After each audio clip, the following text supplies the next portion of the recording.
हयात होता बाबा तोवर जमदग्नीच वाटायचा. उठल्यापासून झोपेपर्यंत असा दरारा मुलांचा त्यांचा. चुकीला तो शासन करायचा. खूप राग यायचा बापाचा. नाश्ता असो वा जेवण, बारीक लक्ष असे बापाचे. चमचमीत आवडणारे मुलांना जे तेच खाण्यावर बंदी असत. पिझ्झा बर्गर विरोधच करायचा. खूप राग यायचा बाबाचा. उशिरा उठली मुले तर खूप आरडाओरड करायचा. लवकर निघे लवकर उठे यावर मुलांना व्याख्यान द्यायचा.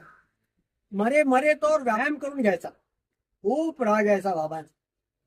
कोण केव्हा बाहेर राहतो, कोण केव्हा घरी येतो, लक्ष असायचे बारीक बाबाचे. व्हायची चिडचिड आमची भारी. प्रत्येकाच्या दिनचर्येचा हिशोब ठेवायचा. खूप राग यायचा बाबाचा. धाकातच बाबाच्या मुले शिकली, मोठी झाली, उच्चपदी पोहोचली. झाल्यावर लग्न वाटले आता. एकदाची कचाट्यातून सुटका झाली. पण खर्चावर लक्ष बारीक ठेवायचा. खूप राग यायचा बाबाचा.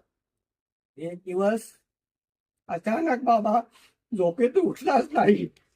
गेल्यानंतर बाबाची किंमत जिवंतपणे तो उमगलाच नाही. कटकट ताप होता तेव्हा तो वाटायचा. आज वाटतो अभिमान बापाचा. दूरदृष्टी शिस्तीमुळे बाबाच्या मिळाले जीवनात सारे काही.